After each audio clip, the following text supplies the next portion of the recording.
Losing time, I'm fading fast. I just wanna make it last. Try to let go of the past. I close my eyes, embrace the blast. Sleepless nights and headache stack. Restlessness to hell and back. What's my purpose? What do I grab? A slippery surface, a heart attack. And sometimes you just gotta believe. There's something that'll give you relief. There's something that'll have what you need. What you need. We're broken, it's tragic. We're not all elastic, but maybe there's magic. Believe you could have it. And I know of sadness, the anxious and panic, the infinite vastness of all that is blackness.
Hey guys, how you going? Today you got me without the screen. Sorry, with the screen without my camera. That's just letting me know that the stream is doing okay. And to start with, I just want to try to do some housekeeping. I am sorry to anyone and the person who now owns the PO box that seemed to be included in all my live stream descriptions. I did readjust the settings in YouTube. It was taken off any video that was uploaded, but what I didn't realize was the streaming software had automatically just used previous descriptions, and it had put the PO box in there. I have not had that PO box since March this year, and I got a phone call yesterday from the post office letting me know that I had mail going there. Now the person who owns the PO box now somehow found my YouTube channel and noticed that the PO box was in there. Everything was addressed to Heather Max, so I don't know how they found the YouTube channel. Maybe they opened a piece of mail. I don't know.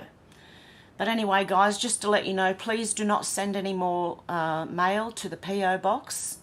So that is not mine anymore, so it'll be going to someone else. Okay, hey Michelle, how you going? Out to lunch, how you going? Menacing Muskrat, how you going? Alex, how you going? Who else have we got in here today? We have Carl. How you going, Carl? You might have been right. D. Lee, Charles, how you going? Okay, and that's Mrs. Out to Lunch, how you going? Yeah, I'm still not feeling the best, but hey, you know, we're here. I'm here, I'm not queer, okay? Alex said, yes, loads more people are waking up, thank goodness, can't happen fast enough. The countdown ended up, putting up another 30 hours. It's now 26 hours. So this thing here, now, mind you, they did say no outside comms, so this could be absolute crap. I'm just letting you know. I thought it was interesting. I liked strange, dark, and mysterious things, so you know that's why I follow Mr. Ballin. Okay, Lisa, let's get into the news. Lisa said Labor's train wreck of the day has arrived. 4 detainees refused to wear ankle bracelets, which apparently is fine. Then, surprise, surprise, one goes missing. Play along now. Was he A murderer, B, a rapist, C, a sex offender, or D, an expert level in all three?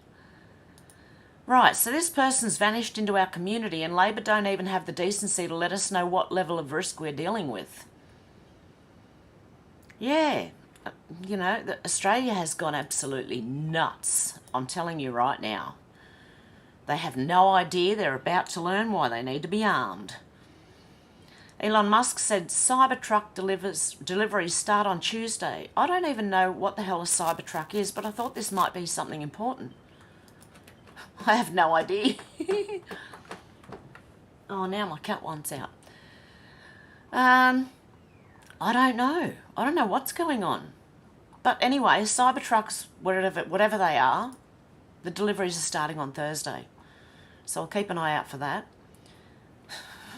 DOQ said pretty easy to see the coordinated effort to create as many Q-related identities and orgs, so it will be difficult for the masses to search for that when the time comes. Guess what? It won't matter. God wins.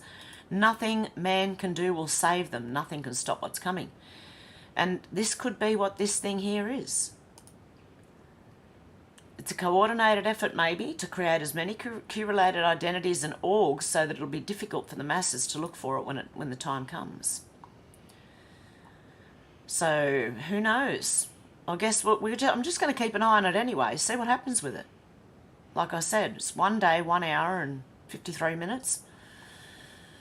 Okay, Alexandria Marshall said, I've always been a conservationist, not an environmentalist. There's an important difference. Conservationists care about the environment. Environmentalists care about the politics of the environment. And I've said this for years.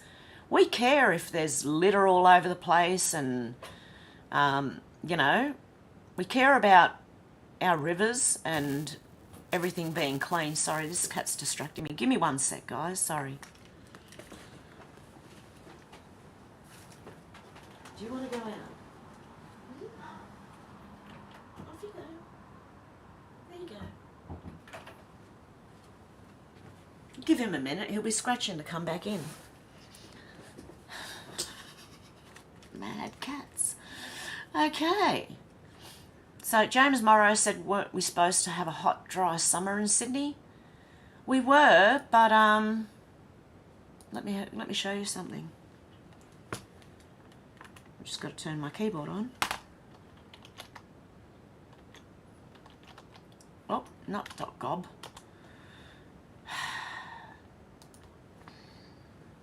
.au.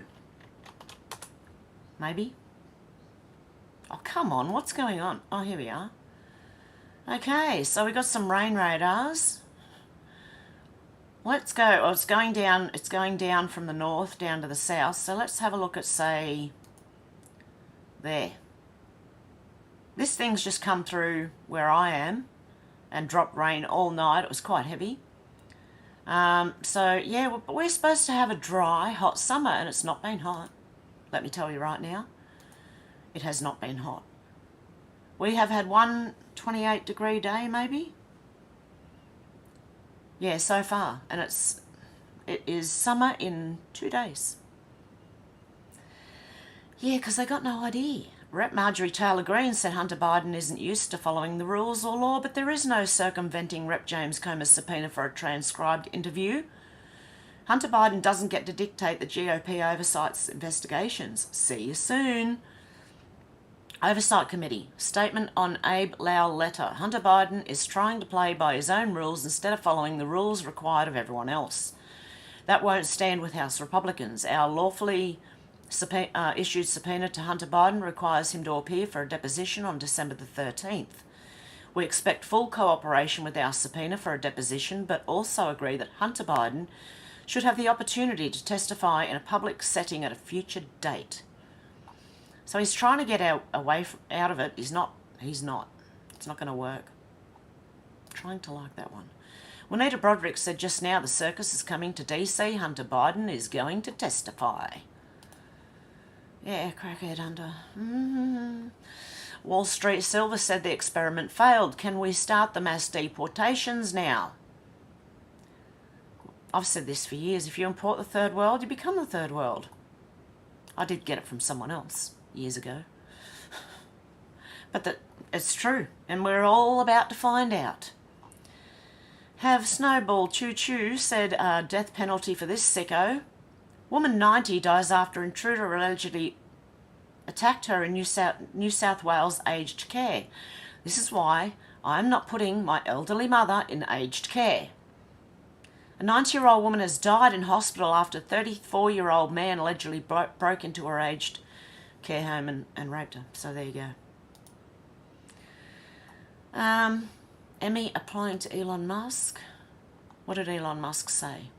Wow, this is... the CTIL files, number 1.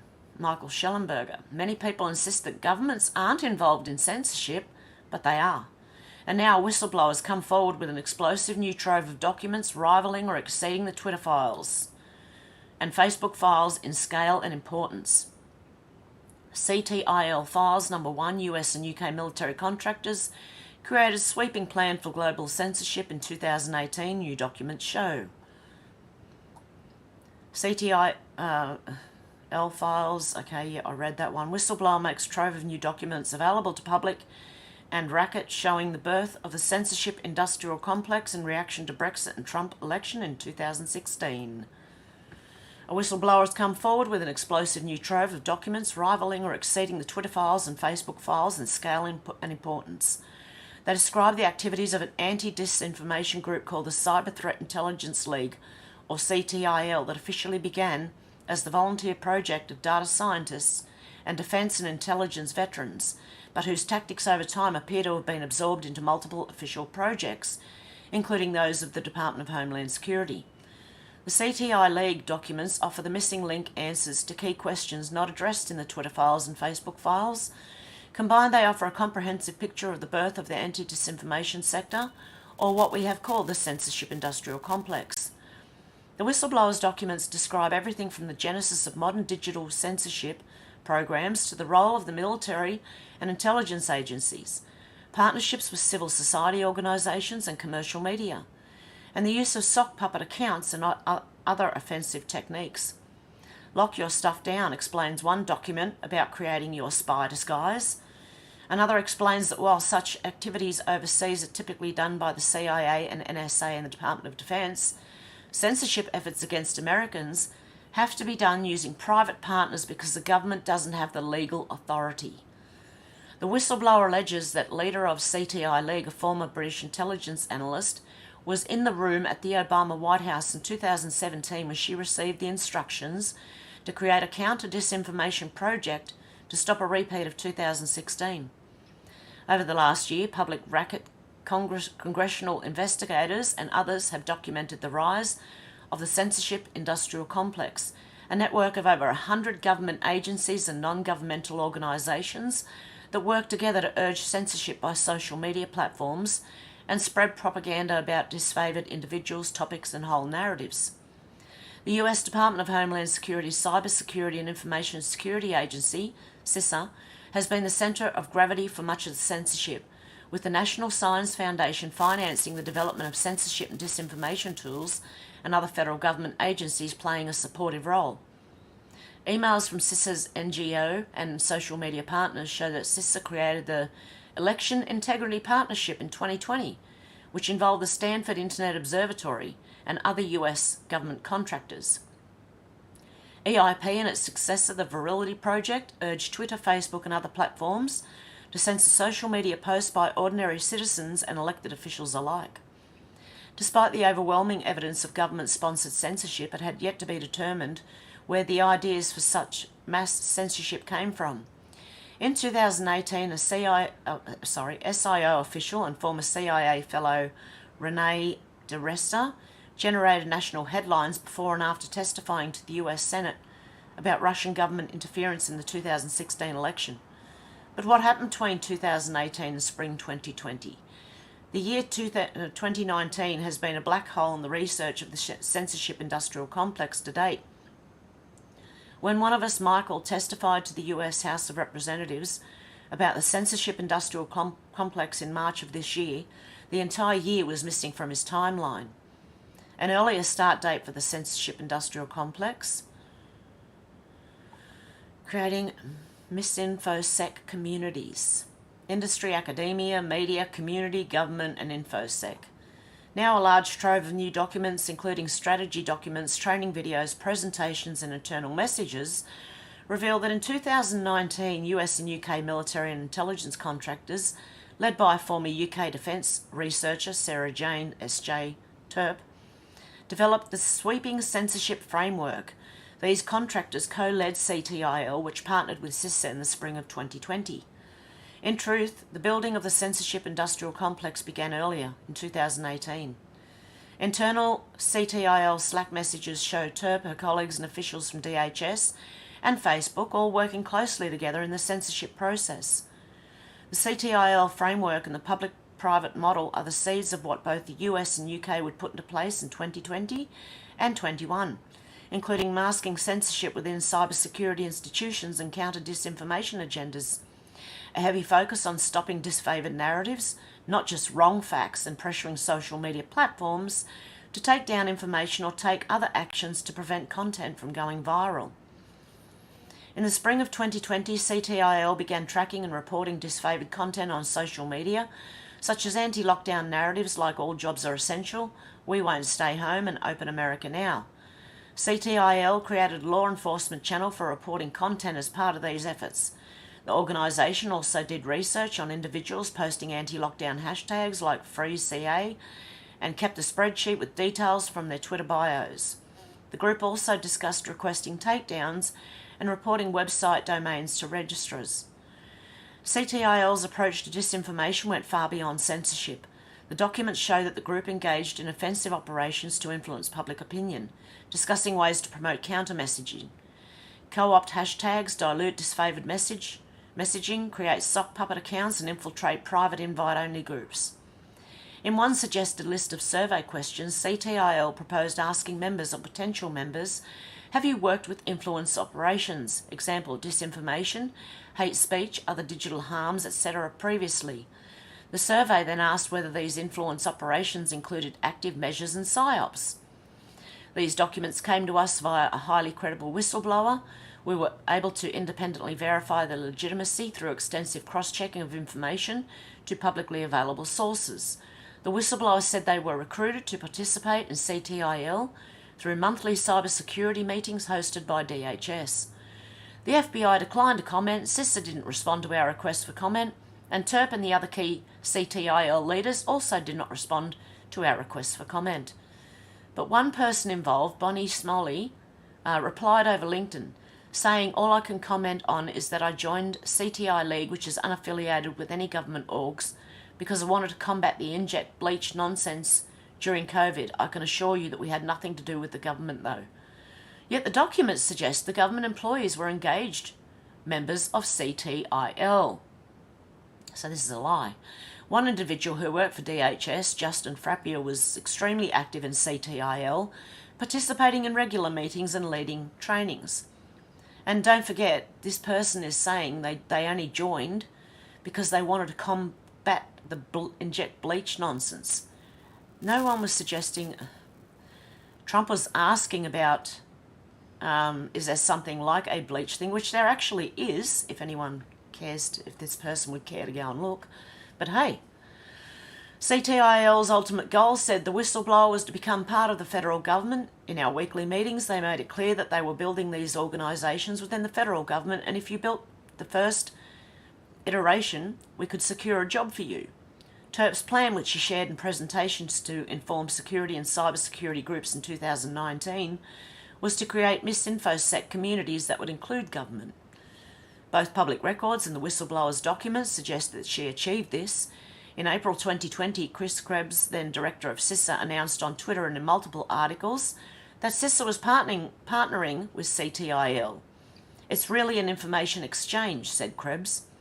The documents also show that Terp and her colleagues, through a group called Misinfosec Working Group, which included Diresta, created a censorship, influence and anti-disinformation strategy called Adversarial Misinformation and Influence Tactics and Techniques, that's AMIT.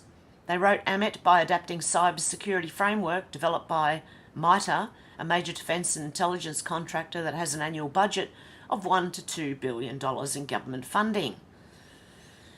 Yeah, Terp later used AMIT to develop the disarm framework which the World Health Organization then employed in countering anti-vaccination campaigns across Europe. Well, well, well.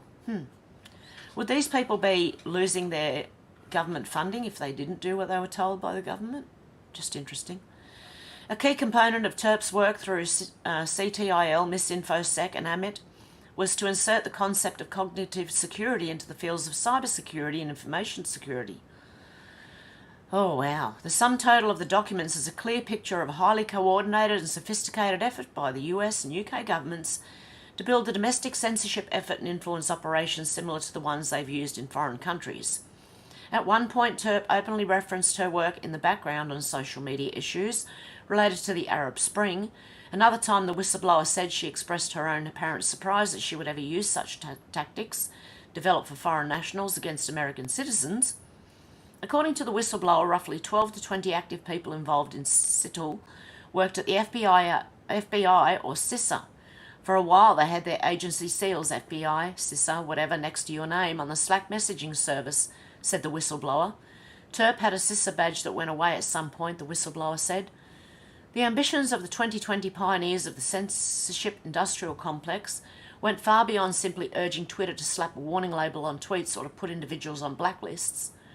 The AMIT framework calls for discrediting individuals as a necessary prerequisite of demanding censorship against them. It calls for training influencers to spread messages, and it calls for trying to get banks to cut off financial services to individuals who organise rallies or events. The timeline of CISA's work with CTIL, leading up to its work with EIP and VP, strongly suggests that the model for public-private censorship operations may have originated from a framework originally created by military contractors. What's more, the techniques and materials outlined by CTIL closely resemble materials later created by CISA's countering Foreign Intelligence Task Force and Dis and Malinformation Team. Gee, there's a whole lot of 3 and 4 and 2-letter agencies in there. Over the next several days and weeks, we intend to present these documents to congressional investigators, and we'll make public all of the documents we can while also protecting the identity of the whistleblower and other individuals who are not senior leaders or public figures. But for now, we need to take a closer look at what happened in 2018 and 2019, leading up to the creation of CITL, as well as this group's key role in the formation of growth of the censorship industrial complex. Volunteer and former government agents, Bloomberg, Washington Post and others published credulous stories in the spring of 2020 claiming the CTI League was simply a group of volunteer cybersecurity experts. Its founders were a former Israel intelligence official, Ohad Zendenberg, a Microsoft security manager, Nate Warfield, and the head of SecOps for DEF CON, a hackers convention, Mark Rogers. The articles claimed those highly skilled cybercrime professionals had decided to help billion-dollar hospitals on their own time without pay for strictly altruistic motives. In just 1 month, from mid-March to mid-April, the supposedly all-volunteer CTIL had grown to 1,400 vetted members in 76 countries spanning 45 different sectors, had helped to lawfully take down 2,833 cybercriminal assets on the internet, including 17 designed to impersonate government organisations, the United Nations and the World Health Organization, and had identified more than 2,000 vulnerabilities in healthcare institutions in more than 80 countries. At every opportunity, the men stressed they were simply volunteers motivated by altruism. I knew I had to do something to help, said Zaydenberg. There's a really strong appetite for doing good in the community, Rogers said during an Aspen Institute webinar. Yeah, I'm sure they're not being paid at all. And yet a clear goal of CITL's leaders was to build support for censorship among national security and cybersecurity institutions. Toward that end, they sought to promote the idea of cognitive security as a rationale for government involvement in censorship activities. Cognitive security is the thing you want to have, said Terp on a 2019 podcast. You want to protect that cognitive layer. The cognitive dissonance layer? Is that what she's talking about? He or she? It's about pollution, misinformation. Disinformation is a form of pollution across the internet. I would prefer to see everything and let the best ideas win out. That's what I'd like to see.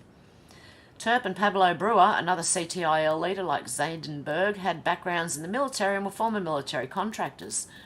Both have worked for SoftWorks, a collaborative project of the US Special Force Command and Doolittle Institute.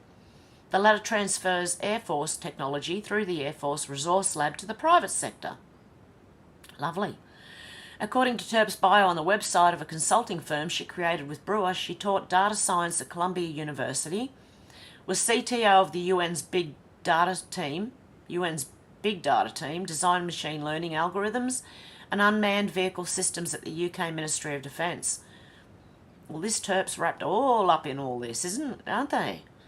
Brewer is a former US Navy commander, according to his bio. He was military director of US Special Operations Command Donovan Group and senior military advisor and innovation officer to SoftWorks, the National Security Agency, and US Cyber Command, as well as being the director of C4 at US Naval Forces Central Command.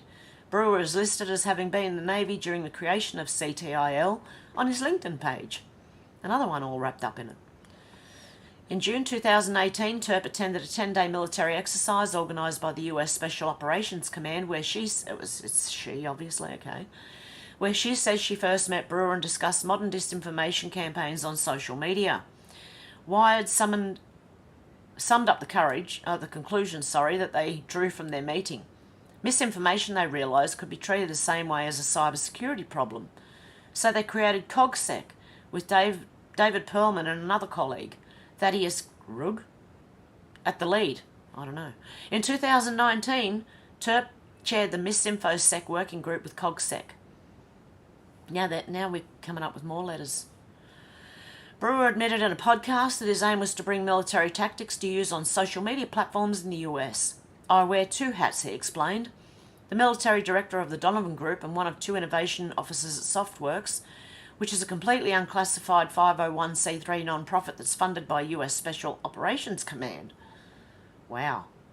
Brewer went on to describe how they thought they were getting around the First Amendment. His work with Terp, he explained, was a way to get non-traditional partners into one room, including maybe somebody from one of the social media companies, maybe a few Special Forces operators and some folks from the Department of Homeland Security, to talk in a non-attribution open environment in an unclassified way so that we can collaborate better, more freely, and really start to change the way that we address some of these issues. Wow, the MisinfoSec report advocated for sweeping government censorship and counter misinformation. I wonder who got me deleted. During the first 6 months of 2019, the authors say they analysed incidents, developed a reporting system, and shared their censorship vision with numerous state, treaty, and NGOs. In every incident mentioned, the victims of misinformation were on the political left, and they included Barack Obama, John Podesta, Hillary Clinton, and Emmanuel Macron. The report was open about the fact that its motivation for counter-misinformation were the twin political earthquakes of 2016, Brexit and the election of Trump. A study of the antecedents to these events led us to the realisation that there's something off kilter with our information landscape, wrote Terp and her co-authors. The usual useful idiots and fifth columnists, now augmented by automated bots, cyborgs and human trolls, are busily engineering public opinion, stoking up outrage, sowing doubt, and are chipping away at trust in our institutions, and now it's our brains that are being hacked. What the hell? Is that what she said? Well, thank you for insulting me, telling me I'm an automated bot, cyborg, and human troll. Yeah, thanks. The MisinfoSec report focused on information that changes belief through narratives and recommended a way to counter misinformation, or information they just don't like, by attacking specific links in a kill chain or influence chain from the misinfo incident before it becomes a full-blown narrative. The report laments that government and corporate media no longer have full control of information. For a long time, the ability to reach mass audiences belonged to the nation, state, example in the USA, via broadcast licensing through ABC, CBS and NBC. Now, however, control of instruments has been allowed to develop to large technology companies who have been blissfully complacent and complicit in facilitating access to the public for information operators at a fraction of what it would have cost them by any other means.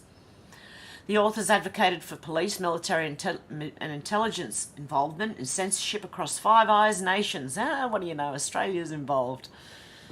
And even suggested that Interpol should be involved. Yeah, come at me, you gronks. The report proposed a plan for EMIT and for security, intelligence and law enforcement collaboration and argued for immediate implementation.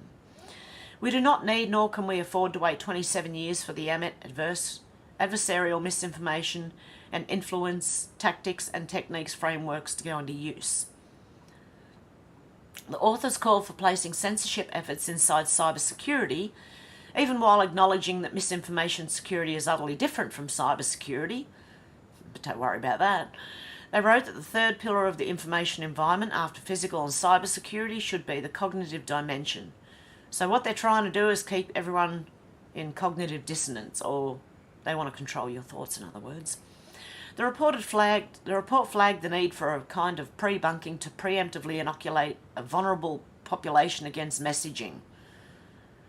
The report also pointed to the opportunity to use the DHS-funded Information Sharing and Analysis Centres, ISACs, as the home for orchestrating public-private censorship, and argued that these ISACs should be used to promote confidence in government.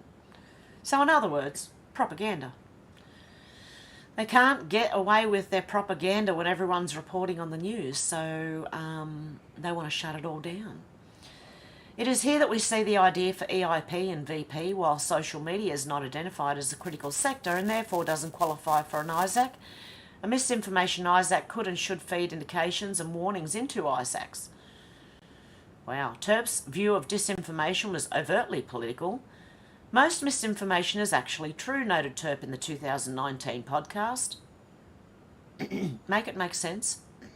Anyone? Bueller? But set in the wrong context. TERP is an eloquent explainer of the strategy of using anti-disinformation efforts to conduct influence operations. You're not trying to get people to believe lies most of the time. Most of the time you're trying to change their belief sets. And in fact, really, deeper than that, you're trying to shift their internal narratives, the set of stories that your baseline for your culture. So that might be the baseline for your culture as an American. In the fall, TERP and others sought to promote their report. Podcast TERP did with Brewer in 2019 was one example of this effort. Together, TERP and Brewer described the public-private model of censorship, laundering that the DHS, EIP and VP would go on to embrace. Brewer spoke freely, openly stating that the information and narrative control he had in mind was comparable to that implemented by the Chinese government. Communists, in other words, only made more palatable for Americans. If you talk to the average Chinese citizen, they absolutely believe that the Great Firewall of China is not there for censorship. They believe it's there because the Chinese Communist Party wants to protect the citizenry, and they absolutely believe that's a good thing. Oh dear God. If you ever hear the words, I'm here from the government, I'm here to help you, run the other way. If the US government tried to sell that narrative, we would absolutely lose our minds and say, no, this is a violation of our First Amendment rights, so the in-group and out-group messaging have to be often different. Hogwarts School of Misinformation. Oh my God, how far does this go? This might be the only thing I'm reading today.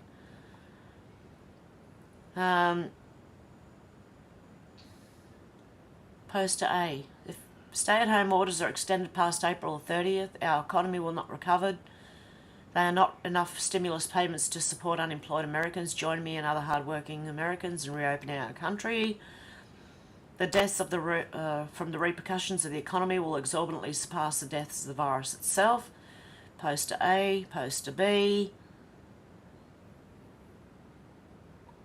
SJ called us the Hogwarts School for Misinformation and Disinformation, said the whistleblower. They were superheroes in their own story, and to that effect you could still find comic books on the CISA site. Sital, the whistleblower said, needed programmers to pull apart information from Twitter, Facebook and YouTube. There it is! For Twitter they created Python code to scrape. The Sital records provided by the whistleblowers illustrate exactly how Sital operated and tracked incidents, as well as what it considered to be disinformation about the we won't stay home narrative. Sital members wrote, do we have enough to ask for the groups and or accounts to be taken down? or at a minimum reported and checked? And can we get all troll on their bums if not? They track posters calling for anti-lockdown protesters as disinformation artefacts. We should have seen this one coming, they wrote about the protests. Bottom line, can we stop the spread? Do we have enough evidence to stop super spreaders? And are there other things we can do? Are there countermeasures we can ping, etc.? CITL also worked to brainstorm counter-messaging for things like encouraging people to wear masks and discussed building an amplification network. Repetition is truth, said a CITL member in one training. Look, repeat a lie often enough and people will start to believe it. CITL worked with other figures and groups in the censorship industrial complex. Meeting notes indicate that Graphica's team looked into adopting Emit and that CITL wanted to consult DiResta about getting platforms to remove content more quickly. When asked whether TERP or other CTIL leaders discussed their potential violation of the First Amendment, the whistleblower said they did not. The ethos was that if we get away with it, it's legal. And there are no First Amendment concerns because we have a public-private partnership. That's the word they use to disguise those concerns. Private people can do things public servants can't do, and public servants can provide the leadership and coordination. Despite their confidence in the legality of their activities, some CITL members have taken extreme measures to keep their identities a secret. The group's handbook recommends using burner phones, creating pseudonymous identities, and generating fake AI faces using the This Person Does Not Exist website. In June 2020, the whistleblower says the secretive group took actions to conceal their activities even more. 1 month later, in July 2020, SIO's director Alex Stamos emailed Kate Starbird from the University of Washington Center for an Informed Public, writing, "We are working on some election monitoring ideas with CISA and we would love your informal feedback before we go too far down this road. Things that should have been assembled a year ago are coming together quickly this week." That summer, CISA also created the Countering Foreign Influence Task Force, which has measures that reflect CTIL Emmet methods and includes a real fake graphic novel the whistleblower said was first pitched within CTIL. The Disarm Framework, which Emmet inspired, has been formally adopted by the European Union and United States as part of a common standard for exchanging structured threat information on foreign information manipulation and interference. Until now, the details of CTIL's activities have received little attention, even though the group received publicity in 2020. In September 2020, Wired published an article about CTIL that reads like a company press release. The article, like the Bloomberg and Washington Post stories that spring, accepts unquestioningly that the CTIL was truly a volunteer network of former intelligence officials from around the world. And my cat's driving me crazy. But unlike the Bloomberg and Washington Post stories, Wired also describes... Where did it go? Wired also describes CTIL's anti-misinformation network. The Wired reporter does not quote any critic of the CTIL activities, but suggests that some might see something wrong with them. I asked him, CTIL co-founder Mark Rogers, about the notion of viewing misinformation as a cyber threat. All of these bad actors are trying to do the same thing, Rogers says. In other words, the connection between preventing cyber crimes and fighting misinformation are basically the same because they both involve fighting what the DHS and CTI League alike call malicious actors, which is synonymous with bad guys. Now, a bad guy. Like TERP, Rogers takes a holistic approach to cybersecurity, the Wired article explains. First, there's physical security, like stealing data from a computer onto a USB drive. Then there's what we typically think of cybersecurity, securing networks and devices from unwanted intrusions. And finally, you have what Rogers and TERP call cognitive security, which essentially is hacking people using information, or more often, misinformation. CITL appears to have generated publicity about itself in the spring and fall of 2020 for the same reason EIP did, to claim later that its work was all out in the open and anyone who suggested it was secretive was engaging in a conspiracy theory. The Election Integrity Partnership has always operated openly and transparently, EIP claimed in October 2022. We published multiple public blog posts in the run-up to the 2020 election, hosted daily webinars immediately before and after the election, and published our results in a 290-page final report and multiple peer-reviewed academic journals. Any insinuation that information about our operations or findings was secret up to this point is disproven by the 2 years of free public content we've created. But as internal messages have revealed, much of what EIP did was secret, as well as partisan, and demanding of censorship by social media platforms, contrary to its claims to the contrary.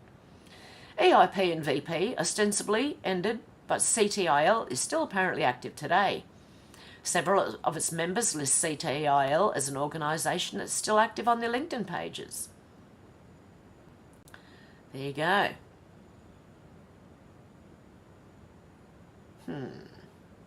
Oh my goodness, there's more. I look forward to providing testimony to Congress this Thursday about censorship industrial complex's clear and present threat to the United States of America and other liberal democratic Western democracies, and how we can shut it down. Please tune in.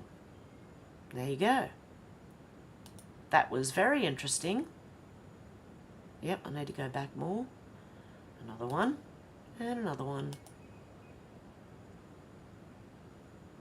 And one more, I believe. Okay. Okay, that was that one. I'm going to retweet that. That was bloody good. Okay. Emmy said, are you awake yet? Kamala Harris supports Senator Scott Wiener, who authorised Bill SB 145, which legalises relations with children if the child consents and is within 10 years of the age of the rapist. Well, it's not that they're not given consent. Are you awake yet? There you go. Interesting. Juanita Broderick said, who else thinks this kook has presided on his last case and all of his previous cases should be reviewed? TDS nutbag. He's gone crazy in his hatred of Trump. President Trump absolutely destroys lawless NYC Judge Engoron after case collapses. How many hours ago? 8 hours ago. Oz Integrity said, look at the graphics. Australia blowing trillions on solar, wind and batteries will do nothing except destroy our energy security and the land. But that's what Albo and Chris Bowen want. Follow the money. Tip, it doesn't land in Australia's pockets. No, it goes to China. Oh, magic wind turbines, stop the bad weather. Oh my God. Anyway, Craig Kelly said, blackout Bowen, the Liberals, Greens and Teals want to close down the last few remaining coal-fired power stations in Australia. Meanwhile, across Asia, another 380 new coal-fired power plants are under construction today, with hundreds more in the planning stages. Look, every environmentalist that wants to protest, why don't they all go over to China and protest climate change over there? Madness and superstitions overcome Australia, where people believe that by destroying thousands of hectares of koala habitat to build wind turbines that we can stop bad weather, droughts, flooding, rains and recent reduced bushfires. Not a hope in hell. This madness will only increase poverty and result in declines in living standards in Australia, while the exact opposite is happening in Asia. So we're copying it from this direction. We're copying it from the immigration direction. Okay, Ron Code Monkey Z said, wonder if OpenAI trademarked Q-Star or not, and whether they will fight with Amazon over the use of the letter for their AI. Isn't that what Elon was talking about the other day? Q-Star. I don't know. It's interesting though. Just in case someone in the comments can click in on something that might spark something in your brain. Dom LeCrae said, breaking news, Elon Musk just shared an article referring to an ABC News host being arrested for CP. He also shared this meme about Pizzagate. I believe he has taken it down too, by the way. It's real. No, it isn't. We have experts. They traffic children, but we have experts. Your expert just went to jail for CP. No comment. Okay, I don't know why I bookmarked that. But it's true. Apparently, Clinton's Michelle Obama travelling on board Air Force One together with Biden's to Georgia. They're all going to Georgia. What for? Malcolm Roberts said, "You will kill communities with forced buybacks. Stealing water that could be used to grow veggies and beef is not a win." Tanya Plibersek said, "I don't want Australians to wake up to a dead river one day, and I know that their parliament could have done something but didn't. When I visited the basin in 2022, a local showed me this photo of the river in their town when it ran dry. The Senate needs to pass this bill before the end of the year. Communities and the environment can't afford us not to." Doesn't that happen every once in a while?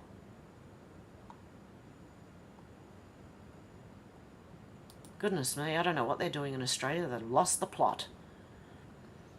Oh my goodness. This is another huge thread. Yeah, why not? How far does it go? Not too bad. Okay, it's not too bad. "I promise you this thread will break open one of the biggest unknowns in this entire movement. The pursuit of justice has never been more promising than now." I might have to let this cat in. Give me a sec, guys. Oh my goodness. Doorman Hev.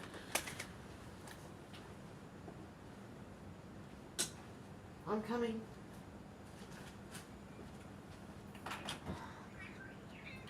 Yes, I knew it'd only be a minute or two before you wanted back in. Going nuts on the door there. And he's come to join me on the keyboard. So make sure that's off. Okay. One of the biggest discoveries, talking over the cat, I've ever been part of was the Drangheta arrests on Sunday, the 7th of July 2019, reported on Monday the 8th of July 2019 in Sao Paulo, Brazil. Many of you know this story. This was the same weekend that Jeffrey Epstein was arrested. So naturally, Epstein dominated the news cycle. After learning all I have learned, I now wonder if Epstein's arrest was actually a deep state ammunition being expended. Considering the fact that I believe I'm just about the only anon digging continuously on this topic for the past 4.5 years, it looks like their Epstein distraction worked. Well done, 40 head. Going well, 4.5 years. My cat's going to run amok. Nicola Odysee and his son Patrick were arrested in Sao Paulo, Brazil on Sunday the 7th of July 2019.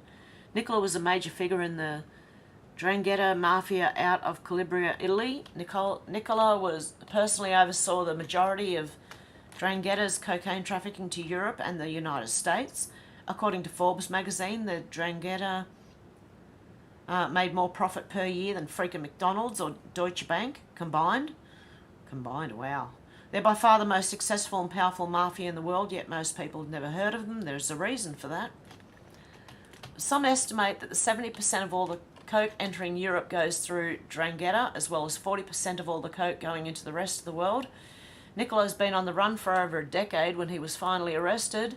What I've learned since then is Nicola's arrest was predicated by arrests of several other major Drangheta mafia heads. It may very well be, though, that those previous arrests and interrogations led to locating and arresting Nicola and his son. What I've told you all since then is that following the arrest of Nicola Odysee, a massive amount of investigations began into the Drangheta cartel, adding to the already monumental investigations into their organisation. What resulted is nothing short of phenomenal. With the assistance of numerous countries, including Donald Trump's administration, Italy repurposed a telecommunications call centre and built a very specialised facility for the sole purpose of arresting, trying, holding and sentencing members of the Drangheta cartel. It's an absolutely massive facility that touts military-grade security. Inside the facility are quarters for the justice officials, police officers, prosecutors, defence attorneys and guards. There's also cells and cages to hold the suspects before and during their trials. Some of the facility is underground, so it cannot be penetrated by any type of attack. Prosecutors were issued squads of armed guards and their families were taken to secret holding areas during the court processes to keep the prosecutors from being compromised. The Italian government worked expertly to prevent kidnappings and extortion demands that would have led back to blackmail and threats of violence against the prosecutors' loved ones. Over a 2-year period, court officials and defence attorneys from all over the world were brought into this facility, and they were allowed to sit in the courtroom at desks assigned to each one of them as the individuals who'd been arrested were arraigned and then tried. Over 350 members of the Drangheta cartel were processed through this facility. A panel of judges was assigned and special laws were cited to accommodate this RICO-type court process. After everything was said and done, approximately 230 suspects were found guilty and sentenced up to 30 years each. The rest of the arrestees were either released on probation or charges were dropped. Imagine, if you will, just how much information you could have gleaned during the interview process of nearly 400 mafioso, and that is where the bulk of this thread really matters. Of the nearly 10,000 estimated members of the Drangheta cartel, the process was targeting just one of their most powerful families and their criminal associates. It would appear as though the arrest and interrogations of Nicola Odysee and his son Patrick contributed greatly to the ability of the Italian court to seek so many arrests and prosecutions. In other words, powerful people were talking and working with law enforcement in order to save their own lives. Here's where things get really interesting. Bear with me, it's so freaking worth it. On October 28, 2017, we witnessed the development of an online presence claiming to be extremely knowledgeable due to US military intelligence. This thing here. Questions. Began dropping crumbs of information to the public about corruption running rampant in this country and many others. On November 20th, 2017, that online entity began using a phrase that is also a famous movie title, Hunt for Red October. Another phrase, also a famous movie title used in that same drop, was Godfather 3. The Godfather title is obviously mafia related, but there was a lot of questions about what the Hunt for Red October meant.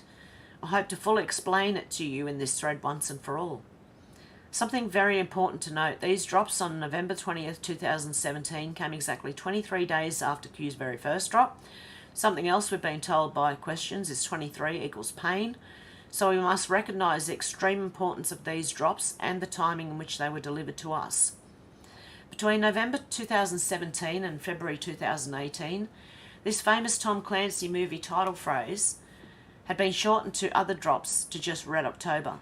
We were asked if we noticed that the hunt for preamble of this movie title had been removed in drops since that first mention on November 20th. So many people tried to guess what that meant, and Questions was careful to let people know some of their theories were correct and some were not. I believe I have the true meaning now, and I've got substantial source to back it up. The storyline behind the Hunt for Red October by Tom Clancy is that an intelligence officer from the CIA heroically makes his way onto the USS Dallas, a US Navy nuclear submarine that was patrolling the frigid waters of the North Atlantic. He is trying to track down what he believes is a massively powerful and highly secret Russian submarine called the Red October, captained by Sean Connery's character, Russian Navy Captain Marco Ramius. Jack Ryan, the US intelligence officer, believes that Captain Ramius is actually trying to defect and would agree to certain terms to turn over Red October to the US Navy. The Russians were on a mad dash to locate Ramius and the Red October and destroy them both in order to prevent their priceless Red October and her secrets from falling into unwanted hands. The USS Dallas commander, a man named Bart Mancuso, had been told Ramius had gone rogue, and the Dallas had been ordered to track down Captain Ramius and destroy him and his brand new, highly classified Russian nuclear submarine. But if the US intelligence officer Jack Ryan was right, the collection of Red October would substantially advance the United States' understanding of Russian naval intelligence. The brand new and highly classified silent propulsion system on board the Red October, as well as the Russian advances in nuclear weaponry. It would be a treasure trove of information. So Bart Mancuso was the key. It was all up to him. Mancuso was the pivotal link in this story. As you all know, Mancuso listened to Jack Ryan, eventually took possession of Ramius and Red October. In effect, Bart Mancuso held all this vital information. Mancuso was the key to stopping the enemy's power. Once the Dallas had taken control, the hunt was over. Mancuso was the person who ended up helping to stop the enemy's power and control by revealing the enemy's secrets. All of this victory and intelligence was because Mancuso had the sources of untold treasure of information, and he handed it over to the good guys. The hunt for Red October was over, and now the gig guys had Red October, a trove of previously unknown secrets and intelligence and power. Do you understand? Red October is the trove of secrets. Red October is the source of information by which we will stop our enemies. By securing Red October, we learn all there is to know about our enemy's most powerful tool. Why am I going on about this being so important? Because remember when I told you earlier that this whole Italian court process targeted just one of Dranghetti's families? Well, it just so happens that powerful and highly placed family is the Mancuso family. Did your jaw just hit the floor? Mine sure did when I found out this connection. So they're trying to bring him down, is it? What are the chances that Question's use of this film as a metaphor was just coincidental? Do you understand what this means? The movies had to have been collaborated with military intelligence and deep cover patriots decades in advance of these drops on the matter. In order for this to all line up, it's literally overwhelming to grasp 3 about if planning and perception. I believe the hunt for Red October drops were telling us that Mancuso crime family was the key to breaking the deep state's back. How? Because the hunt for was removed. We're not looking for Red October anymore, we have her. Let me tell you what else I've learnt with this 4+ year long dig. The Mancuso crime family's fall isn't just a successful takedown by law enforcement. Made evident by nearly 400 arrests and 230 prosecutions, people talked. The arrests of Nicola Assisi and hundreds more is evidence of that, but we've learnt so much more than that.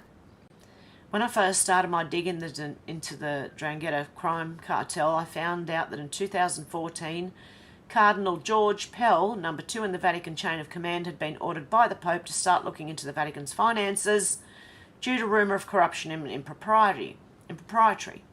And this is why I believe he was accused of what he was accused of. I said this years ago. He was looking into the Vatican chain of Vatican's finances due to rumour of corruption and impropriety. The extent of what Pell uncovered has never been fully made public, but what he did announce was discovery of a massive money laundering operation inside the Vatican. Most of the proceeds being held in Australian banks. And this is why they did what they did. Some say Cardinal Pell located as much as $2 billion in a single money laundering account in Australia belonging to the Vatican. But get this, it was under control of the Drangheta. The Drangheta cartel was the connection. They were laundering their criminal proceeds through the Vatican.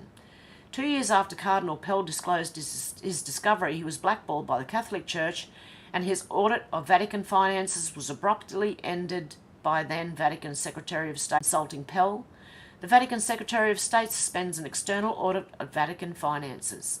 The National Catholic Register quotes an unnamed source as saying the officials are afraid of what the audit will find and want to get rid of Pell.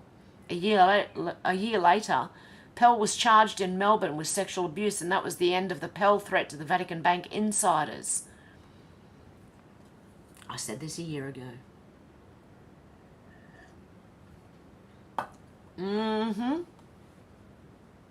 Okay, a year later, Pell was turned over to the country of Australia. He was brought up on charges for an event that allegedly happened over 20 years earlier regarding essay of 2 boys.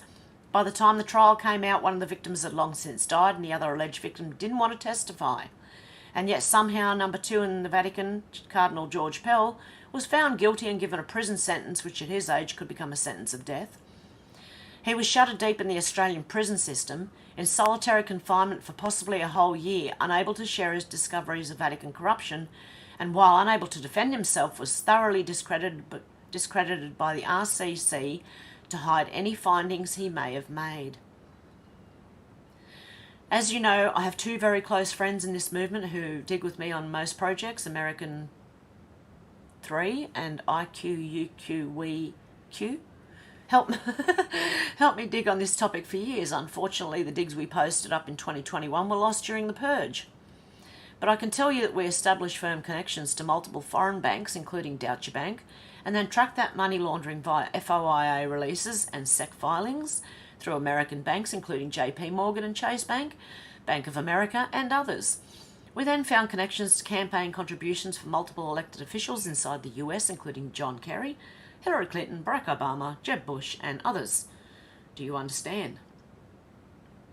The 'Drangheta laundered money is at least in part making its way to political campaigns inside the US.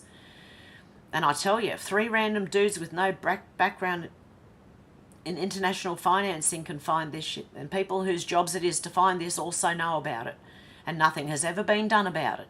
I sincerely hope this thread puts an end to all that 2-tiered system garbage. But there's even more to this thread than that. The 'Drangheta cartel are responsible for murder for hire, extortion, kidnapping, trafficking, weapons, drugs, people. They've been the violent arm of the deep state for many years. They are the military arm of cabal. One of the biggest discoveries I've made in over 4 years of research was just in the last week, a tell-all book that was written in 2003 due to discovery by law enforcement interviews and by the testimony of defected members of the cartel. Mafia Brotherhood's organised crime Italian style by Letizia Paoli.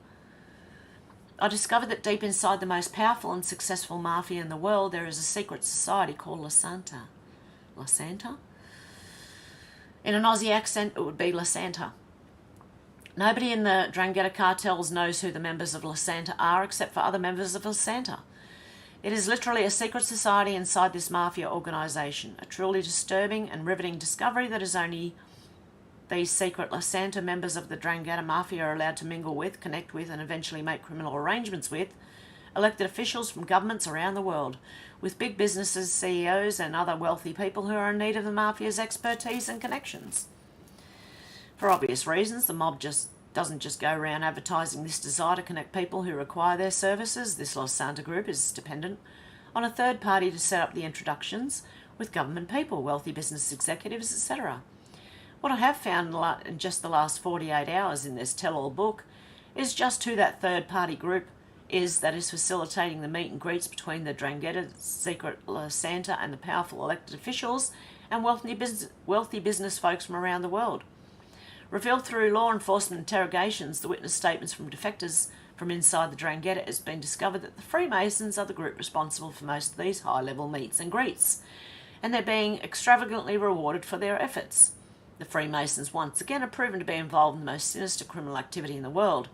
The fact that the 'Drangheta operates in over 30 countries worldwide and take in more profit every year than freaking McDonald's means Freemasons are very good at introducing compromised, treasonous government officials and corporate CEOs from across the planet to the most dangerous and powerful mafia in the world. The Freemasons once again are found facilitating and instigating massive corruption and crime, bringing together the world's most successful and deadly mafia group with elected officials and powerful executives from around the world who are all too ready to betray their nations for entertainment, drugs, money and power. You must understand the incredible reach and abilities of the 'Drangheta to appreciate just how much crime they're responsible for. And they were laundering their criminal proceeds through the world's largest religious institution with complete blessing and anonymity until Cardinal George Pell uncovered one of their massive and well-hidden accounts. And to just think, I was made aware of all this because of a 4.5-year-long dig after hearing that 2 mafioso were arrested in Brazil at the same weekend that Jeffrey Epstein was arrested. We know that Jeffrey Epstein was a big deal, but is it possible that his arrest occurred so that news of Nicola Assisi being arrested would find a small location on the back pages of the World News? They only expend that ammunition when they need to. And to think of how long it's been since Assisi was arrested that it took for me to find this connection. It's mind-blowing. That alone is proof that very few people have been digging into this connection and into this criminal enterprise. It was totally missed. The Mafia, Godfather 3, the connections to Red October, Bart Mancuso and Mancuso crime family. The intelligence needed to break the code of traders from around the world. We do have it all, we just have to find where they're hiding it. By the way, Italy's infamous ultra-secure court facility is now being offered by the Italian government as a location that governments around the world can bring their extremely high-profile arrestees and try them in a highly secured location. Isn't that interesting? The last thing I'll leave you with is that the origin of the 'Drangheta cartel was founded on the tip of the boot, Italy's furthest southern region. There's a Catholic prominence called Our Lady of Polsi there. Every year the 'Drangheta return to Polsi for top officials to discuss the organisation's progress. Isn't it interesting that you only need an E and to move the L in Plosi and you have Pelosi? Yeah, I did a video. It's on Rumble. Closer in the market. Yeah. I'm sure that with just a little help from you all, connections will resurface that ties Drangheta and criminal enterprises together all around the world. As the Red October trove of intelligence obtained from their Mancuso crime family is disseminated, hopefully there will be brave souls in positions of authority who will take that evidence and turn it into prosecutions of the guilty. I raise my glass and give a genuine hat tip to Italy for taking on this most dangerous and necessary task. You are all badasses in my book. You are heroes for securing the Red October.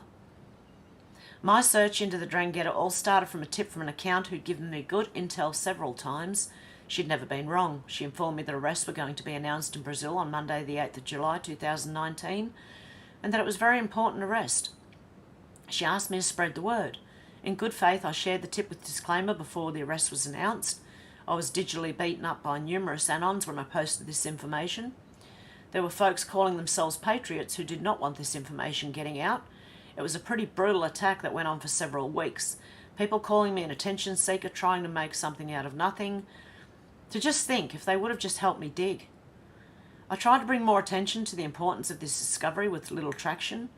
I'm here to tell you I've just uncovered the biggest discovery I've ever come across. Information that exposes multiple criminal establishments. Question proofs unveil a massive trove of previously never understood facts. Red October, thank you for your time. And thank you, 40 Head, for doing that. You deserve a medal, mate, seriously. Raymond McCowan said the High Court reasoning has completely vindicated Peter Dutton's right. Claire O'Neill, the hapless Home Security Minister in Australia here, is stuffed up big time in the High Court decision was based on one detainee only. O'Neill panicked and stuffed up and allowed 130 plus criminals into society. The High Court decision was only based on one detainee, yet 130 plus, and I've heard it's 140. Are loose in Australia now because of a stupid woman.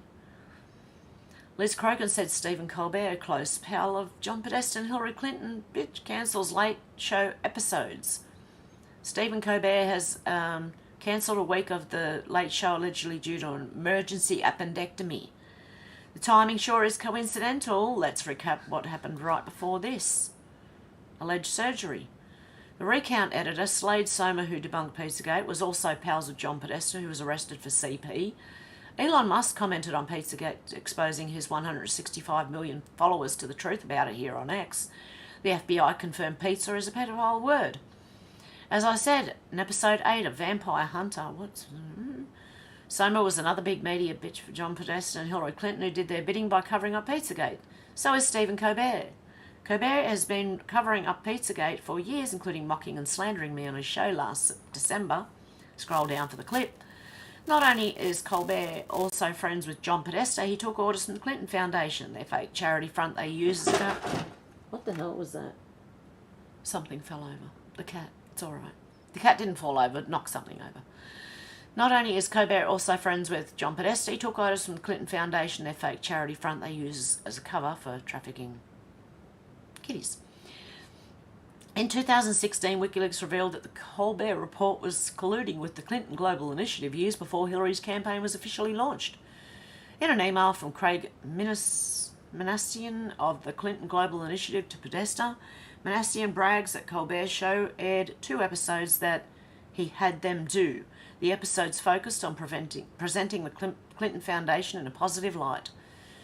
I hope you get a chance to see the Colbert's Report 2 special episodes I had them do about CGIU that we taped in St. Louis this weekend.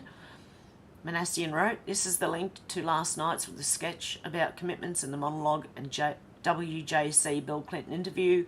Aired Monday. Hope you enjoy. Look forward to your feedback. Next will be your Colbert appearance."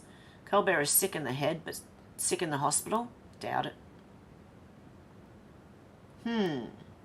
So he's been covering up the gate for years.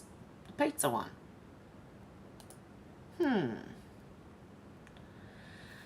Josephine Cashman, said Bruce Lerman, he's our Kavanaugh over here in Australia. Case was decided after a hung jury. We saw the damning text messages proving the big lie media's collusion with compliant Brittany Higgins, who received $3 million of Australian taxpayer money. Yet, despite of a public inquiry, this saga continues to rage. On the other hand, there's been a disconcerting silence around Bill Shorten's criminal charges that were never even brought to trial. What's the reason for the lack of outrage over the fact that Shorten conspired with a former boss and close friend to eliminate the charges he was facing for attacking a minor? I wonder. They're projection, see? They blame others of what they themselves do. Eleanor Abernathy.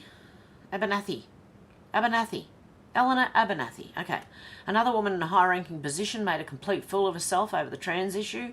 What foolish female leaders we have. Queensland Chief Judge takes stand against patriarchy, endorses preferred pronouns in court. Narissa said how embarrassing. Why should a rapist get any respect? In her position of privilege, Heaven's oblivious to the fact lesbians and Oz can't hold an event without the presence of men who think they're lesbians. Well, there you go.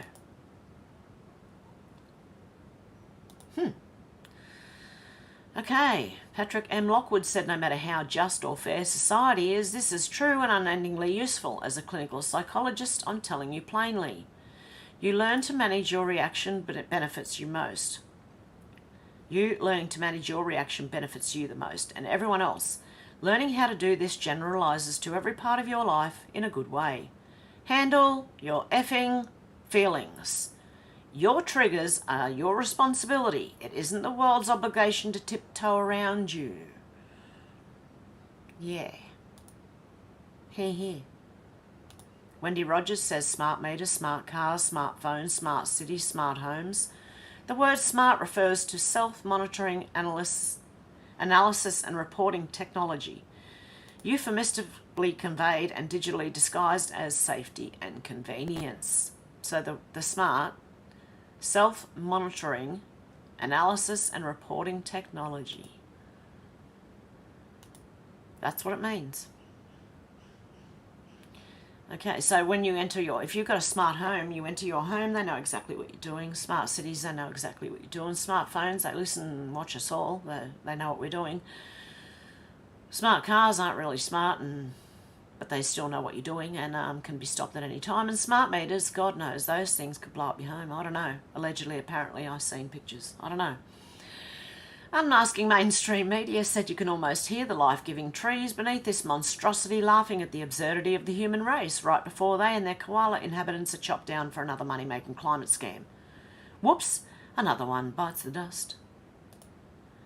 And another one's gone, and another one's gone. Another one bites the dust. Hey, Joanne, said Mask. Huh. It could, I don't know. What do you think? This could be like, I don't know, maybe surgery if it was really, really intense surgery. Dolly Parton, has she got a mask on? I don't know. Someone tell me. Sid said 14,100 acres of remnant forest will be cleared for 17 I think I read that yesterday. Renewable projects. What's this? Okay. The Church of Scientism zealots by unmasking mainstream media. You won't get COVID if you get this jab. Get this jab to save granny. Get this jab or lose your job. Get this jab and show your papers. Get this jab to keep your freedoms. Get this jab or die without a life-saving organ transplant. Champagne Joshi says the Church of Scientism just can't figure out why people have lost their trust in it. The percentage of Americans who have little to or no confidence in scientists to act in public best interests has more than doubled in the last 4 years. It's a giant mystery. They've got no idea why. Yeah, I can tell you why.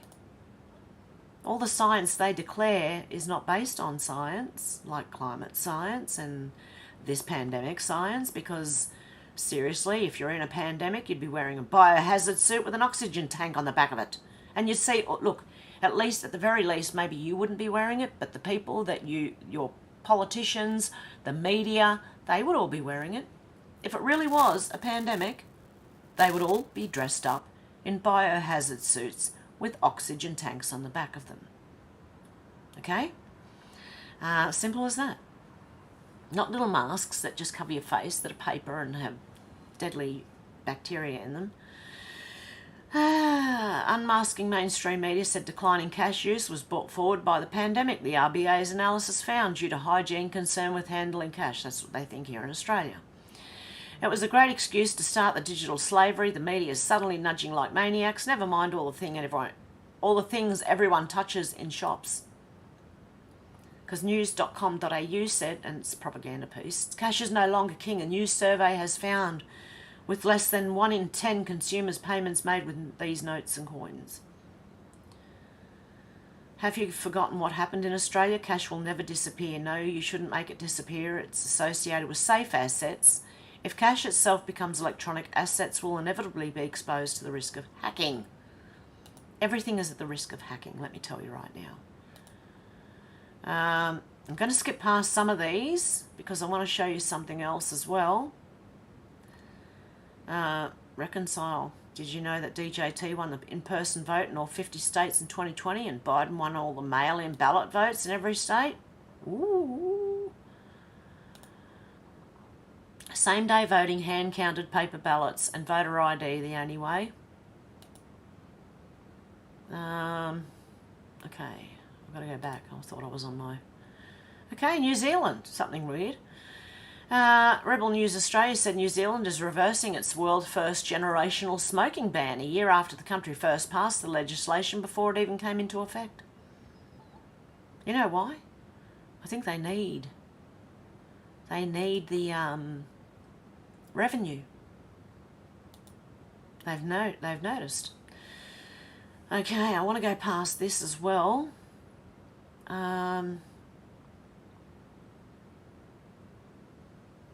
Okay. Meanwhile, Alaska just recorded its snowiest November on record. Global boiling climate scam, outsiders weather and ice age watch. End of snow. New York Times 2014. Resorts could lose up to 40% by 2020, says the CSIRO. Snow will become very rare and exciting event. Children just aren't going to know what snow is. Dr. Viner 2000.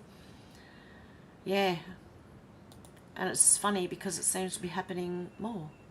After historic snowfall, Mammoth Mountain will end extended season in August, the second longest season in the resort's 7-decade history. There you go. Yeah, it's the end of everything, look. Electroverse said more record gains on Greenland, heavy snow chaos in Europe, deadly winter storms sweep us, Topeka's heaviest November snow in 135 years, and CME watch, thousands of towns and villages have been left without power during Europe's first blast of the season, polar blast of the season. The White Rabbit podcast said New Zealand, Estonia and Slovakia have announced they will not be adopting World Stealth Organisation's amendments and treaties. I think it's about time we demand our countries do the same. Minister for Immigration Andrew Gillies just admitted in question time he has no idea where a number of dangerous foreign criminals released on Claire O'Neill's watch are located. They're out roaming around with zero supervision. Utterly shocking if you ask me. Okay, I just want to go past a few things here. Peter Sweden said it's so cold in Norway now that several new record temperatures have been recorded. It was minus 28.4 degrees at Majavin last night, the coldest it's ever been in November. What happened to the global warming that I was promised? Me too. Today was supposed to be 24 degrees and now it's only going to be 19. Everyone's asking why these detainees are roaming free. Anthony Albanese appointed the most left-wing judge in years to run the High Court before it set free 84 asylum seekers on its second day in the job. So why was the PM unprepared when pedos murderers were released onto the streets? They brought in voluntary assisted dying in New South Wales now. Just what you bloody need. Don't let my mum know about that. Voice of Victoria said fresh from the birdies today, World is the next cop shops to close. Public access due to severe staff shortages will be Fitzroy and Collingwood. They're the two closest stations to the injecting room and sobering room, just where society would want a severe shortage of police. Oh, great. Yeah, by the way, they have heroin injecting rooms here in Australia, by the way. Yeah. Oh, dear God. Okay. This particular sunscreen location was safe and effective was being the operative word. Just imagine it's bloody giving you the very thing it's supposed to protect you from. Now, what else have they been touting as safe and effective quite recently? Because the Therapeutic Goods Administration, the TGA in Australia here, recalls Cancer Council and Nivea sunscreen products due to cancer-causing chemical. And there's an idiot here sitting in the middle of the road by themselves, and the police comes in, right? Drags them off. Are we hearing anything?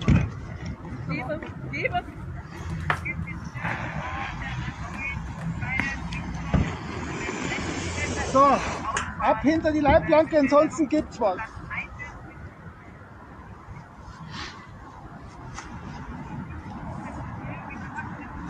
Schaut, dass du hinter die Leitplanke kommst. Da rüber, das ist eine Polizeianweisung. Ab hinter die... That's telling her. You have to be being paid to do that, seriously. Why would you? Seriously? This is the lady who just led 138 murderers and pedos in the community. And when questioned about it, she just slagged off the opposition. Okay, what else have we got? I've got something down here I know I had to go over. Oh, Peter Sweden said this is crazy. The EU is working on a new law to seize and scrap your old car if it doesn't meet their criteria. It's all part of their climate agenda. The state will decide how long you'll be able to own your car. You'll own nothing and be happy. The criteria are shocking.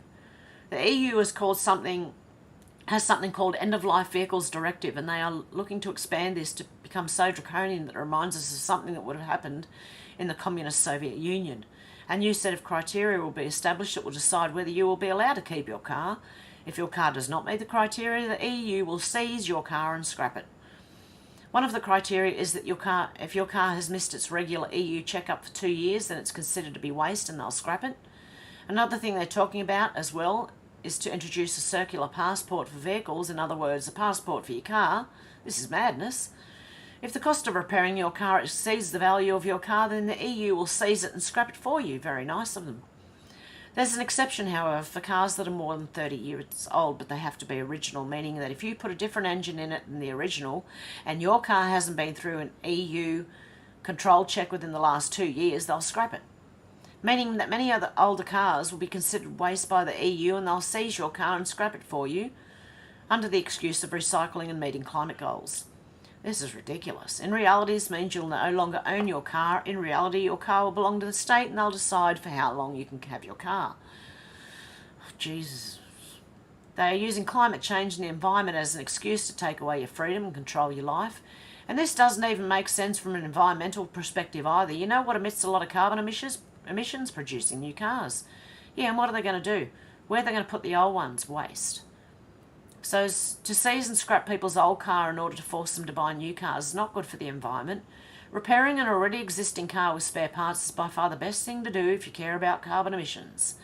But this isn't about saving the environment, really. This is about control.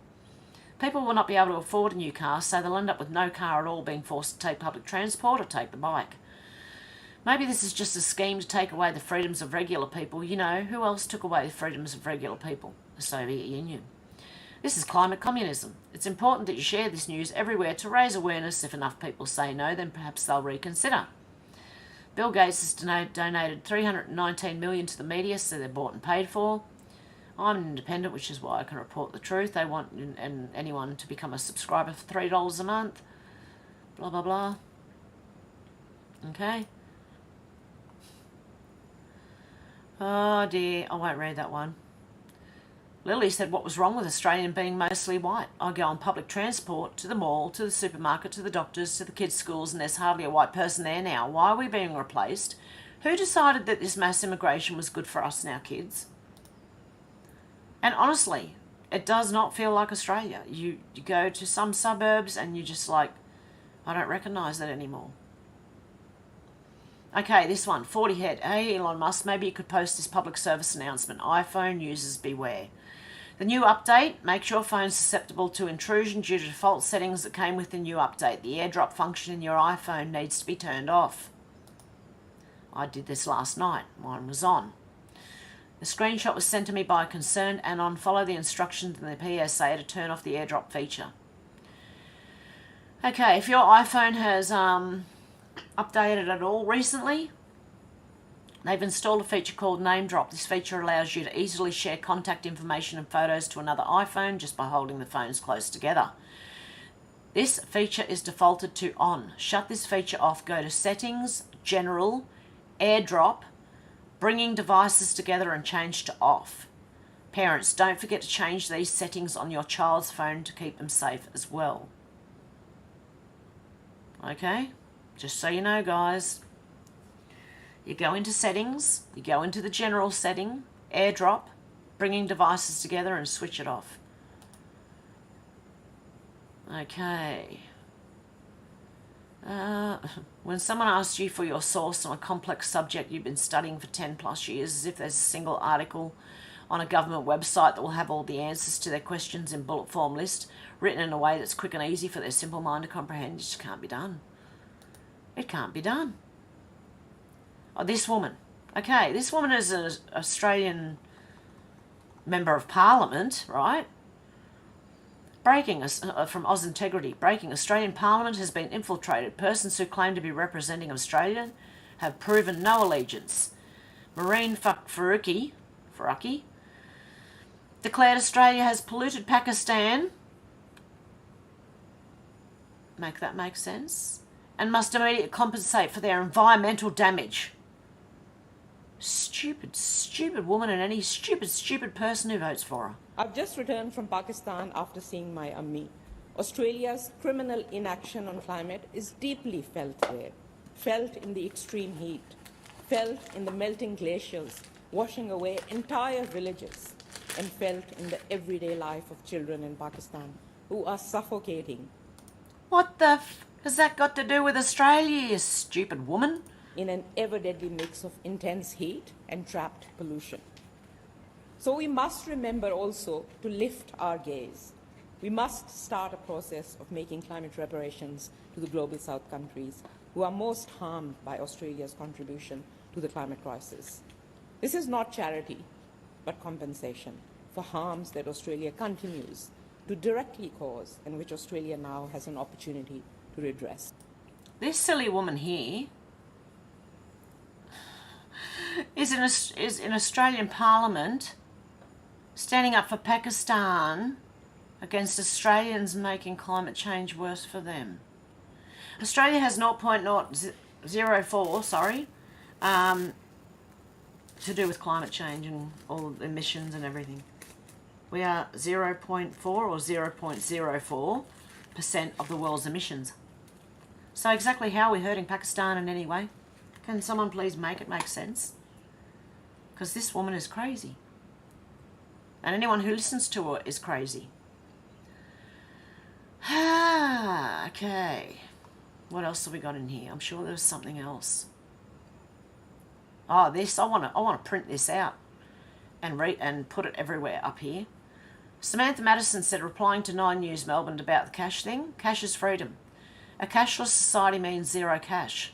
No car boot sales or markets, no tooth fairy, no piggy banks, no saving cash for a rainy day, no tipping the waiter or hairdresser, no giving to the homeless, no giving to busking musicians, no selling unwanted items for cash, no buying anything with privacy.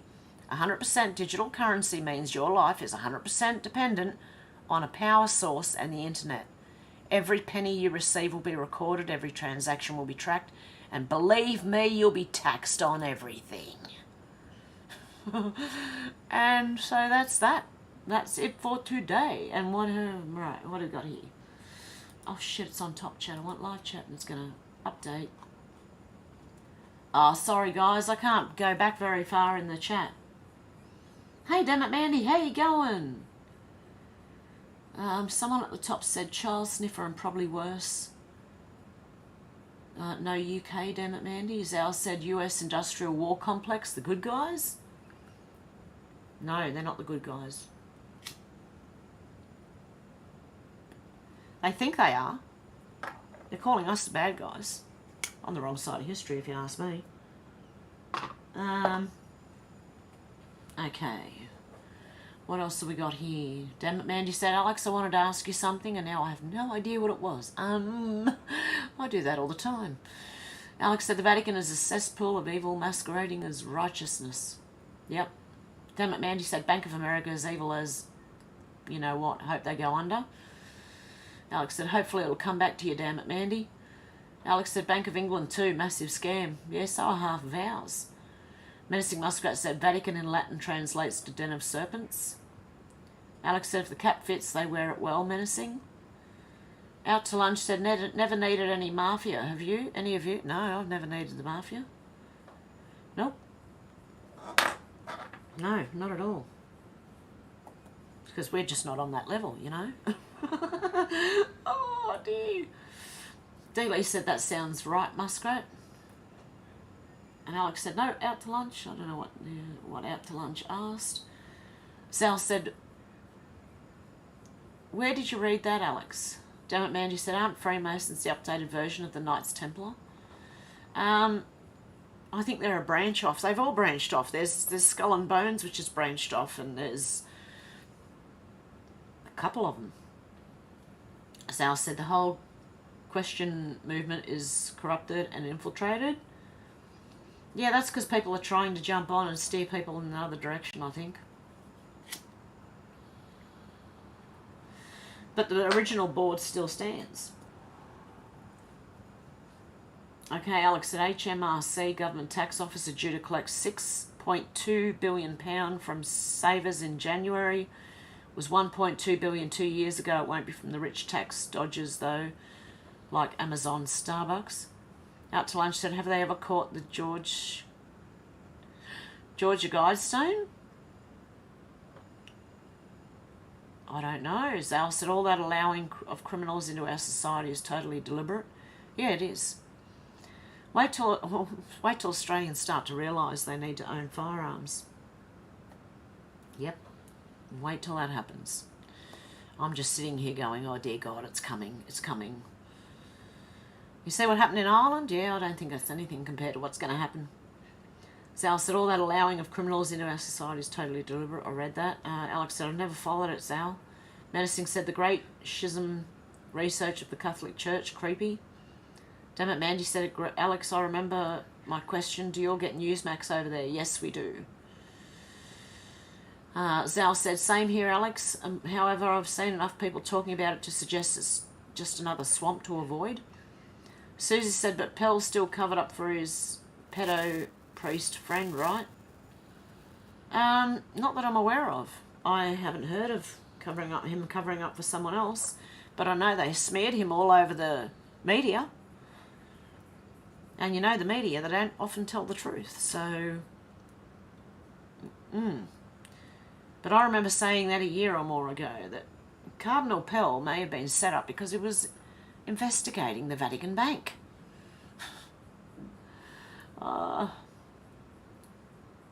Okay. Sal said, I'm sure he was told to, Susie. Out to lunch said, I learned king in Latin, but for the life of me, I'm having a Biden moment. It's the dog's name. Out to lunch said, you know the thing, anyway. Alex said, I think it's on our Freeview, but I've never seen it. I don't watch telly, damn it, Mandy. Menacing Muskrat said, it's a big club and we ain't in it. Yep. Alex said, I think there's a lot of distractions. I take everything with a pinch of salt and take what resonates, Sal. Out to lunch said, I'm not selling my soul for a club membership. Menacing Muskrat said, all belong to the Red Shoe Club. Sal said, how old is Dolly? I've got no idea. Dolly Parton. Could have a little look. I've turned my keyboard off. I have to turn it back on.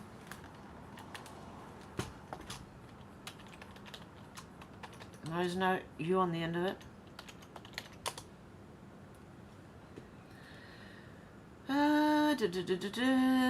How old is she? 77. She was born in 1946.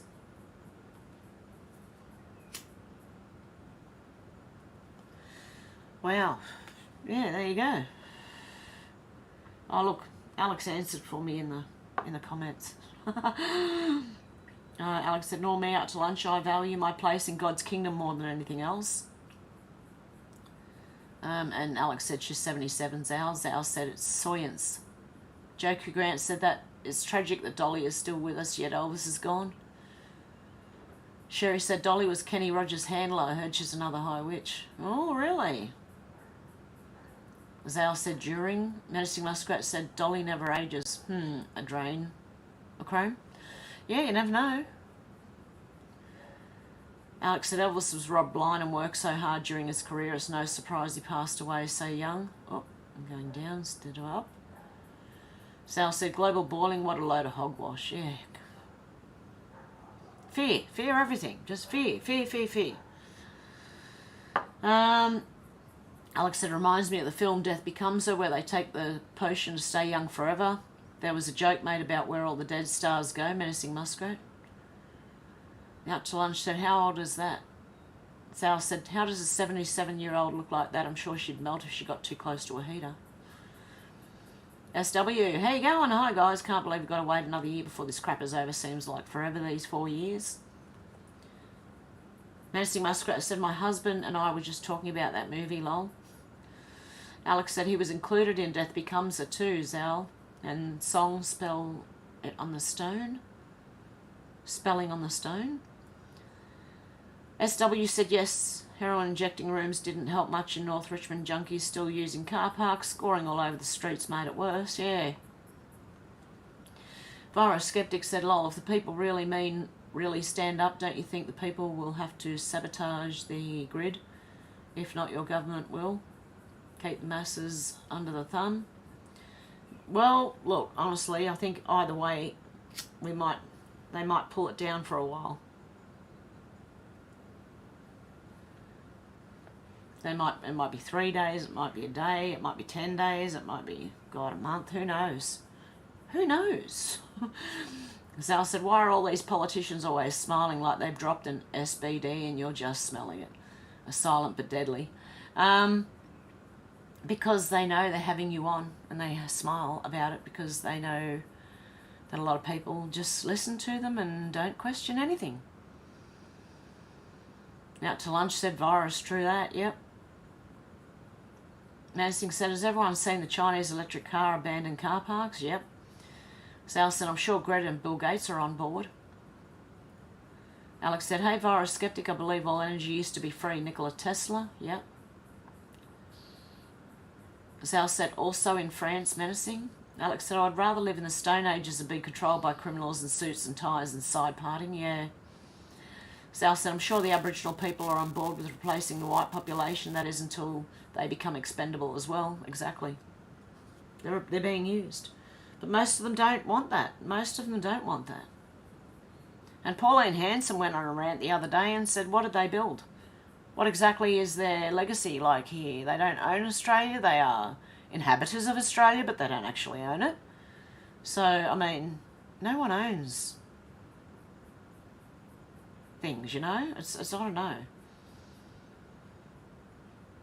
SW said, times 39 stem cell patch for chronic pain. Maybe some help for people suffering chronic pain. Seen last night. And Virus Skeptic said, hello everyone. Hello Virus Skeptic. How you going? Okay, where am I? I've jumped. I'm jumping all over the place. Okay. Zal said, yes, pay up Australian public. Pakistan is your fault too. Yeah, exactly. Menacing Muskrat said, is it a woman? I don't even know. Alex said, these fools will say anything to try and push their bloody climate agenda. SW said, send it to Pakistan. Sorry, send it. Yeah, I believe she should go. She shouldn't be working in the Australian government. She should go back to Pakistan and go and help them. Alex said, we should go back to bartering. Virus Skeptic said, won't let me talk. I'm on a shitty PS5. Oh, okay. Sherry said, hello, Virus Skeptic. Sherry said, hello, SW. Alex said, I don't want to be in their horrid club. Virus Skeptic said, anyone know if Stroppy Me is still about anywhere? He's on Rumble, but I believe he has said goodbye to everybody. He wasn't doing well. It's very sad. Alex said, what's that Whoopi Goldberg thing about Dolly? I don't know. SW said, at least Australia's big enough to escape the madness. If it goes down, they fill plenty of country towns up, but not all. Sherry said, haven't heard any more about Stroppy. SW said, hope Stroppy is okay. I do too, but he was saying his last goodbyes on Rumble, unfortunately. Let me just say something here.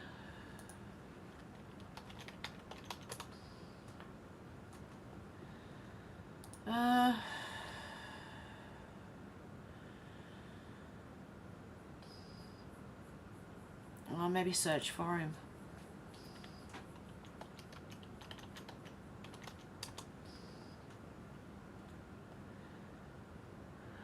Oh, how did I look for him last time? No, I found him recently. Hang on. Home. My feed. Oh, no, okay, I won't be doing that. Hang on.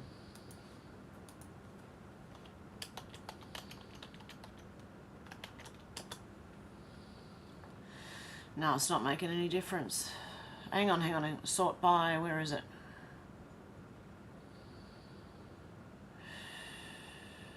No channels found.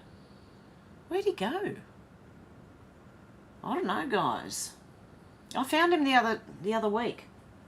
Hang on, just let me look on my phone because I'm signed in on my phone.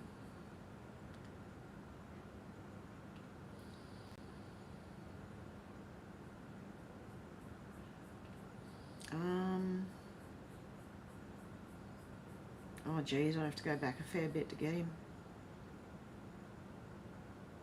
It should have a list like YouTube does with who you're subscribed to. Where's that?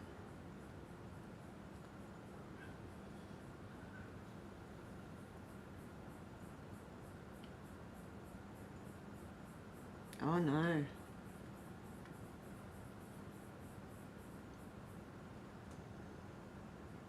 For the life of me, I don't know. Why don't we have a list of people who we are subscribed to? Subscriptions? Oh, there you go, Stroppy.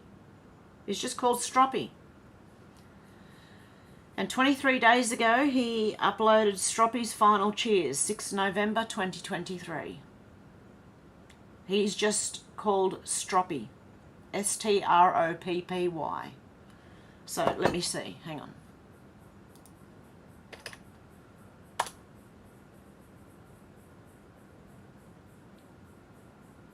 Why can't you find... Oh, here it is. Here he is.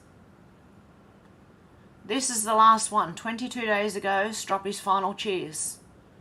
There was one from 4 months ago, Stroppy's update. He's very sick. God love him. Ah, the poor bloke. Okay, where was I up to?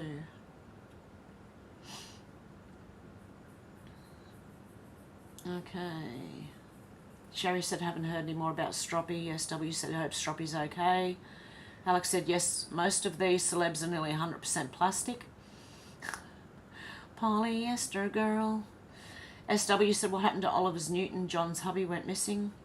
Olivia Newton-John's hubby, yeah. Alex said, and that and so coked out of their skulls, smiling politicians. Virus Skeptic said, I know he was on Rumble, but since I could really pay attention, my sister and mum passed. Oh, Virus Skeptic, I'm so sorry to hear that. Zal said, we're forever in a pincer movement with the cabal on one side and the false light on the other. Zal said, anyone heard from King at all? I haven't for a while. Alex said, I tried to find Stroppy thing on Rumble when we last spoke about him and oddly could only find stuff from 2 years ago. Not for a while, Zal, hope he's okay. SW's called me on Rumble. Alex said, Rumble is not an easy platform to navigate. I've not been on it for ages. SW said he dropped the Stroppy. He dropped the me bit, I think. Damn it, Mandy said, I like Rumble, but after my first time on, I can't get to the chat. I have to flip my screen to hit the like. No idea how to get back to the chat. Takes half the fun away. I know, look, Honestly, YouTube is easier, and I hate to say it, but they are. Melissa and Mike said, I miss Stroppy too. He wasn't well. Hope he's okay. I know. SW said, Hank, his doggy. Yep. Alex said, I can't get Rockfin either. I just tried the other night to watch Wheezy and got a black screen. Oh, really? Simone said, Virus Skeptic, sorry for your loss. Yeah. Virus Skeptic said, final? No. Yeah, it's his final cheers. I know. God help him. Alex said, I don't know Stroppy, but sending love and prayers to him. He's one of the original Australian truthers. He was on YouTube until they kicked him off. Poor guy, and he had heaps of subs on YouTube. Zal said Olivia Newton-John is suspect as well. Alex said, hey, Melissa and Mike. SW said, maybe you changed it again or you're on another platform, lol. Tiki Doll said, the 3 lines top left next to Rumble will open your sub to list. And sad news, Stroppy has passed. Oh, has he really?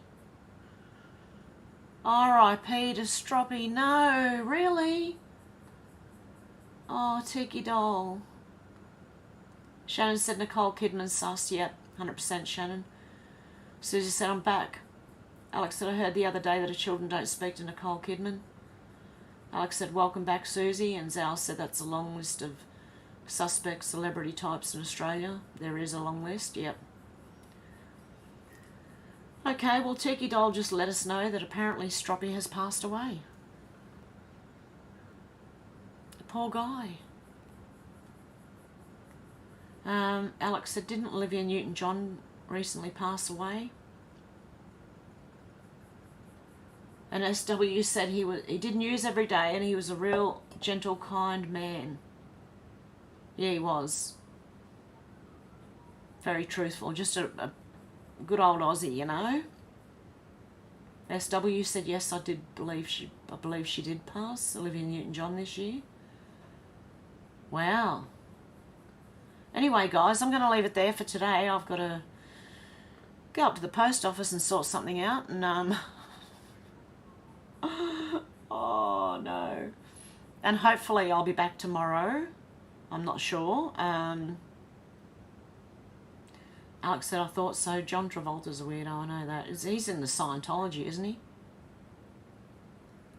But anyway, yeah, I'm going to leave it there for today, guys. And hopefully, Susie said, what did Stroppy die of? And SW said, tears for Stroppy, I know. I don't know what he... what did he have? It was on... Was it his liver or kidneys or something? I'd have to rewatch this again. What he did was he took you through his garden.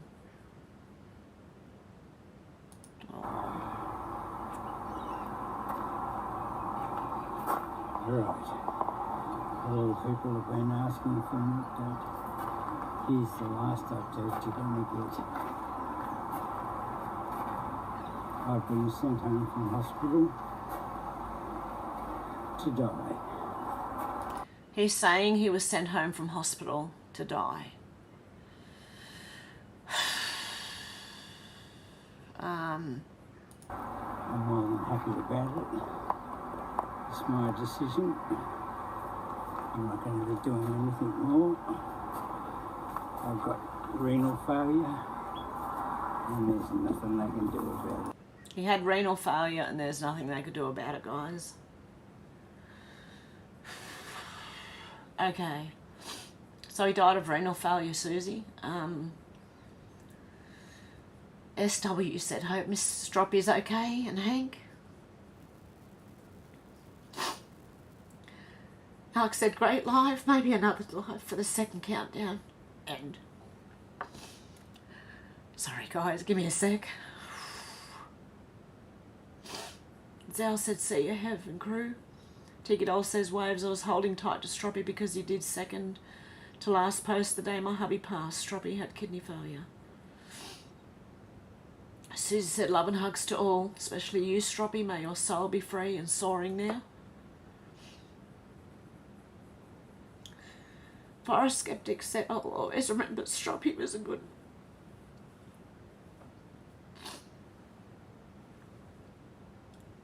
SW said, that's painful. Alex said, at least he was home with his wife and his lovely dog.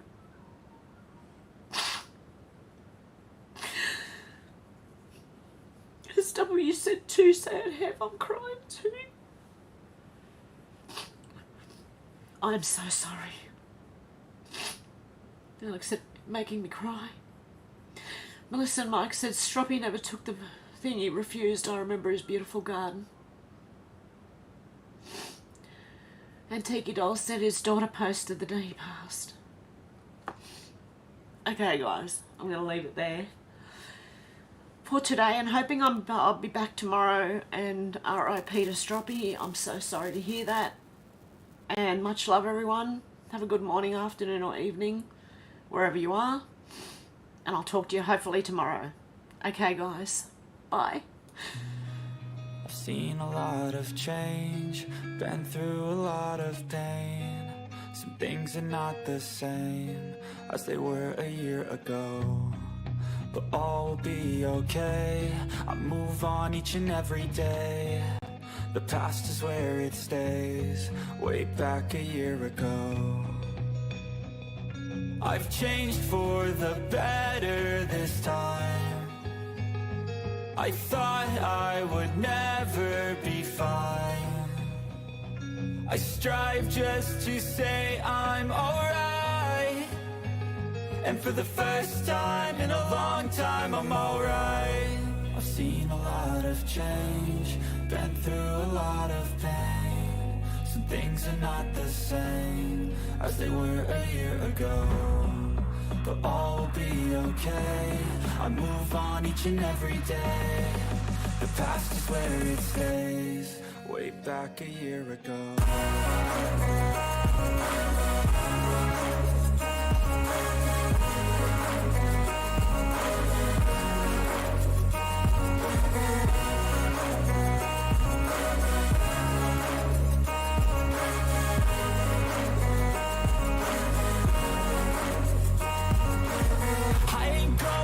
I'm not falling. I'll push all my chips and call all in. I'll bet on myself, you keep stalling. I hear destiny and it's calling. I'll keep my head up high through the downs and lows, and we're all going in life. Still nobody knows, but I'ma choose what's right and take what comes and goes. And ain't no one in life holding me back no more.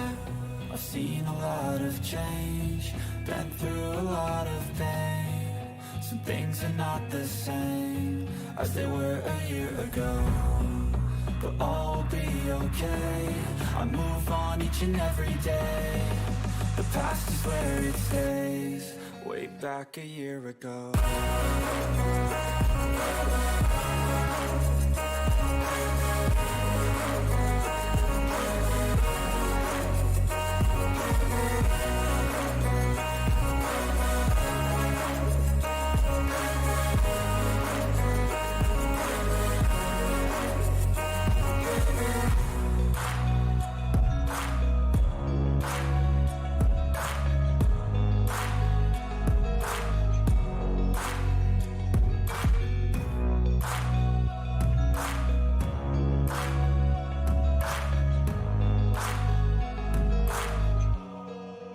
Back a year ago.